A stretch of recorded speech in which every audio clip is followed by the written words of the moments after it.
presented by Hannah Murray.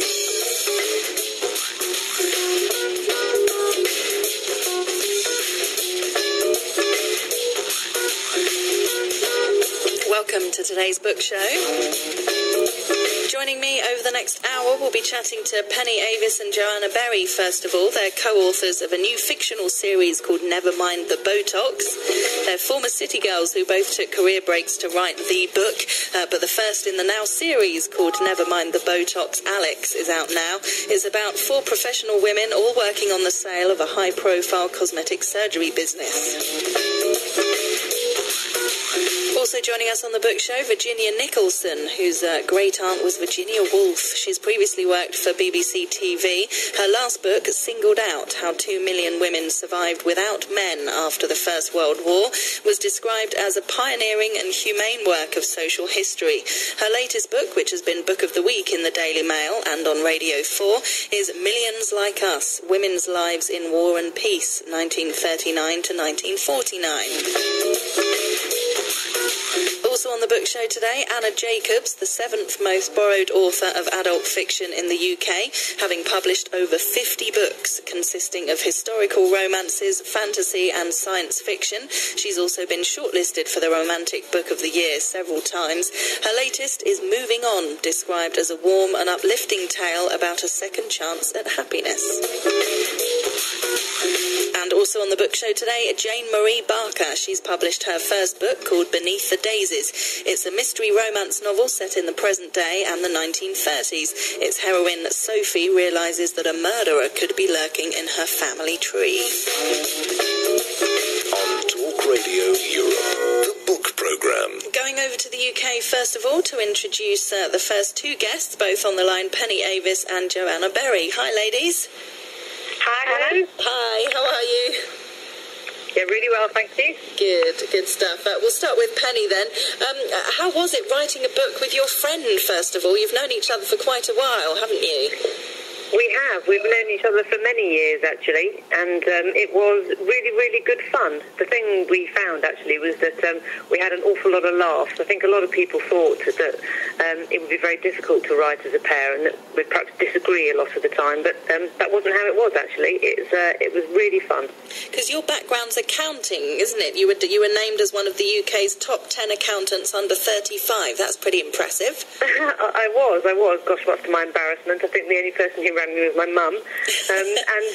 No, it was. That is my background. Yes, a former corporate finance partner at Deloitte, and so we're very much writing about the world we know and the world we've worked in for many years, and really trying to make that available to people and make them see what a fun world it can be, and how the world that we're in can be full of excitement and intrigue, and it's not just about people working in dusty offices. And Joanna, you've been working as a lawyer, a qualified solicitor, haven't you? That's right. I trained as a lawyer in the city, like Penny, and I became a partner at a big national firm called Eversheds, and I was working up until I had my 3rd child, which was about 4 years ago. Since when I've been working with Penny on the book. And how was writing a book compared to being a lawyer in the city? It was a massive change, to be honest. I mean, the obvious difference is you're working on your own in a more solitary environment, which is why, going back to what Penny said, it was lovely to have Penny because we met up regularly.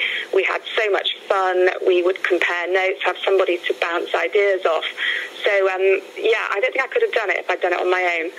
And how do you write a book with someone else? Who did what? Well, we started by planning the characters, and we did that together, down to quite a sort of good level of detail. I mean, to the point where we were plotting things and planning things like what would their houses look like and what would be in their fridges if you open their fridge door. So we plotted the characters, and then we plotted the central theme, which flows through all of the 4 books, although obviously they're all entirely different stories. And then we had to, jump in the deep end and actually start writing. And once we started writing, we would just regularly exchange material, and we would comment and cross-edit each other's work. Fantastic. So, Penny, how did this one book turn into a series of 4?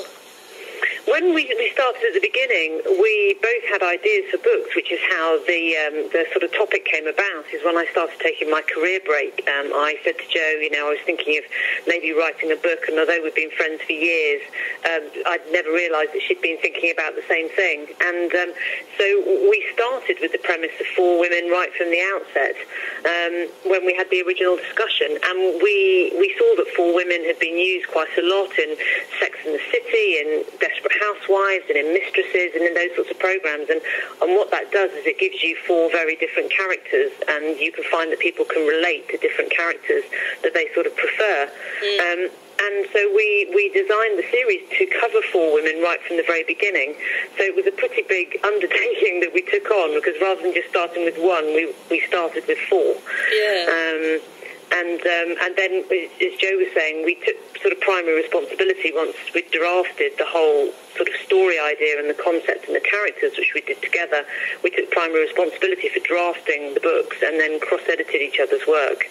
So, Jo, tell us about Alex, the main character in this first book, because she's a high-flying lawyer, isn't she? She is, yes, and it's not at all autobiographical before you ask. She's a lawyer. She's in her late 20s. She's doing really well at her career. She's sort of pushing towards partnership in the city, and, really she needs to get a really big deal under her belt, which is what she does in the book. She starts working on this sale of a cosmetic surgery business, and it's a deal that she's won, so she's already got lots of brownie points for winning this deal. So professionally, that's the storyline for her in this book. But personally, she's got quite a lot going on as well. She's planning her wedding. She's due to be getting married.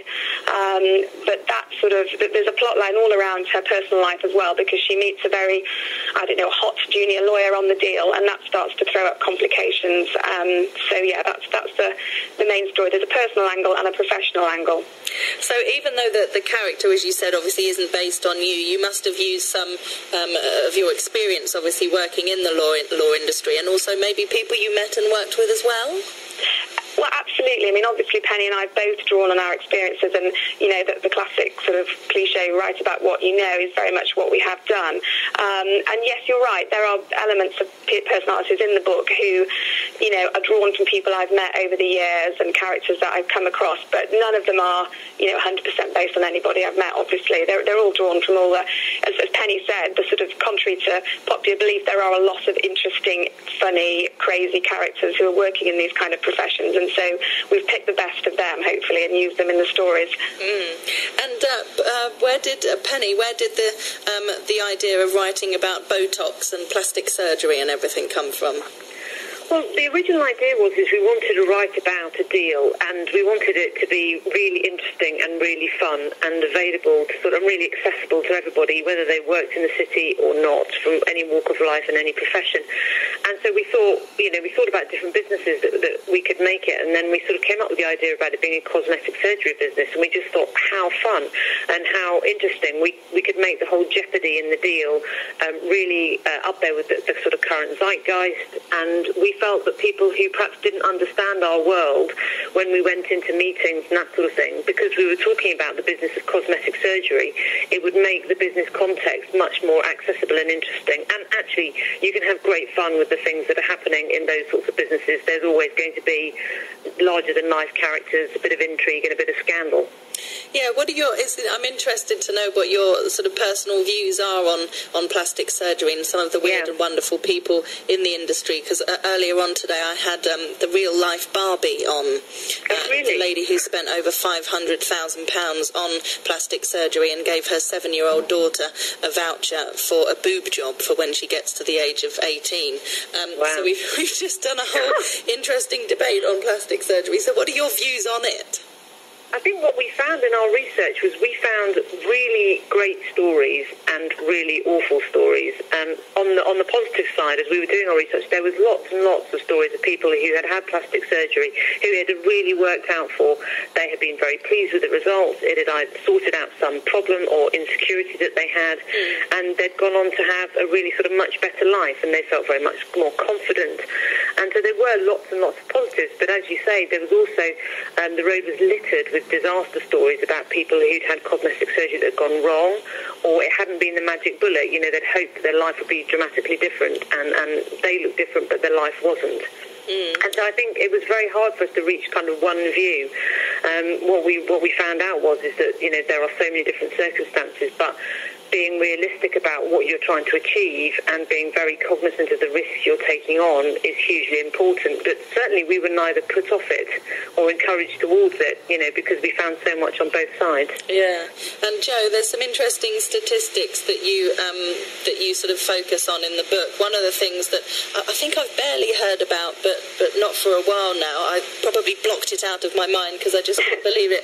Foot Botox so that you can wear killer heels all day without your feet hurting. Yeah, we came across that one, and also foot surgery, where they actually can break and change the shape of your toes so you can fit into the latest designer high heels. And also isn't it? Toe taps. Absolutely, yeah, no, they actually involve breaking your toes and sort of resetting them. And other things that are becoming quite common, I think, are things like fillers in your feet and in your hands, so that they don't look quite so old, you know, to delay the signs of aging. That's becoming quite common as well. Wow. And do you think things like that, like the fillers in the hands and feet, as you say, delaying the signs of aging, do you think that's becoming, I mean, when you say common, do you think it's becoming sort of an accepted normality, or do you think the average person still sees that as wrong and unnecessary? I think probably the average person still thinks it's a little bit unnecessary, but I also think it's a whole area that Penny and I discovered where attitudes are changing at a very quick rate. And if you speak to different demographics, if you speak to girls in their 20s, for example, their view on Botox is very, very different to the view of women probably in their mid to late 40s, who probably still see Botox as sort of something that's a bit unusual. It's quite invasive. It's possibly still perceived as maybe risky. Whereas girls in their 20s, attitude seems to be, well, why not? You know, if I'm going to buy nice makeup and nice face cream, it's just the next step. So I think it's a watch this space thing, I think, because attitudes seem to be shifting very, very quickly. What about the idea, something else you mentioned, the fact that girls as young as 8 are having Botox? What the hell for? Well, I think there has been one recent case, hasn't there, about a woman who allegedly gave her daughter or encouraged her daughter to have Botox at that age. And I don't know if this is true, but the story I read was that the child was subsequently taken into care. I think that is a sort of sensationalist story, and I think any doctor of any repute would obviously turn someone of that age away. Yeah. So, Penny, this must have been great fun writing about this industry, because you can really go to town on it, I guess.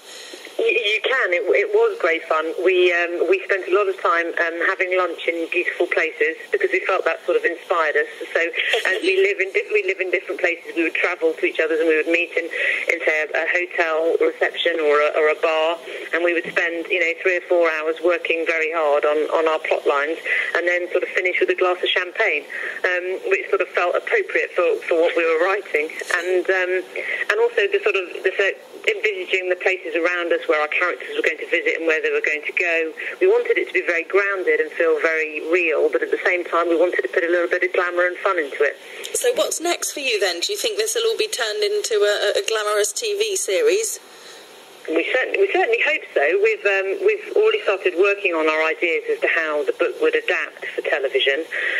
It's obviously quite a different medium, and in our books the characters are quite separate in the 4 books, and you see the same story from each of their perspectives. I think one of the things we've talked about for TV is that the characters would need to interact much more, and that the central story, you'd maybe see it from different angles at different points in a TV series, but the characters would need to interact perhaps more. And so there is a level of adaptation that would be needed for the series. But lots of people have said to us, "Gosh, it would make brilliant TV," and so we're definitely working on that, and that will be one of the things we'll be sort of taking out to market as the books launch. Fantastic. Well, well done, you.